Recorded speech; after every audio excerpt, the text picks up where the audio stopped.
what keeps you up at night and nightmares that may cause you to toss and turn. Do you see Vinny Testaverde's huge fat dome in your nightmares? Like, is it once a week? Is it like once every 6 months? You kind of just do that move they do in the movies. You wake up, Vinny Testaverde. Because, of course, I'm referencing the 1997 season, I believe, where very much jobs are in the balance at this point as to whether or not there's going to be the transition made over. And you guys are making a playoff run. You're getting hot at the right time. You're in the New York Jets. Comes down to a play. No replay at that time. Vinny Testaverde, for the one of 5 times in his career, he decides to scramble and doesn't seem to get in, but his fat head gets over, and the official just gets caught up on that big old dome with he had the little bit of the kind of a froish thing going on too. I think it pushed his helmet up a little bit higher. Does that still kind of haunt you a little bit? It haunts me a lot when I see instant replays, and it makes no rhyme or reason when I see what they rule.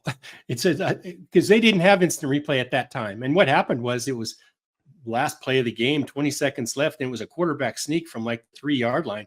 And he put his helmet out, and the referee thought that was the ball, and they gave the Jets a touchdown. And as you said, we lost the game. The next year they voted instant replay in. Here's the funny thing about it is, I'm in the suite upstairs in Meadowlands, and I had probably 6 or 8 league office employees with us in our owner's suite for that game.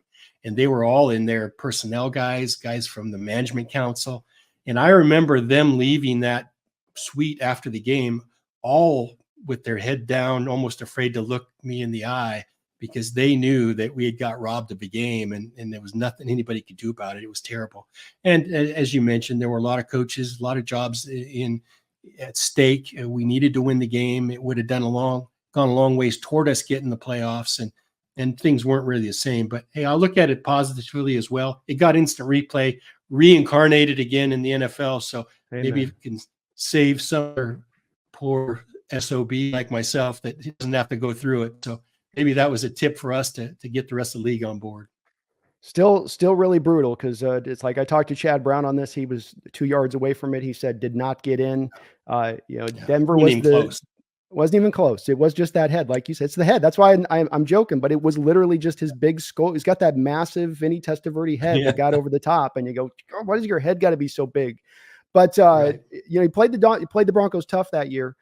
It was a game that I think there was like 1 score in both of those 2 games. Broncos were the team that were the juggernaut that went out to the Super Bowl. So again, you start kind of walking through the proverbial scenario in your mind of getting to the playoffs, playing that Bronco team as tough as you'd played them. Hard to beat a team 3 times, as they've beaten twice, but just barely that year. You just start to wonder about what could have happened if, like you said, did lead to at least I think it directly led to the replay. But that was one of the brutal moments in Seahawks history right there. No doubt.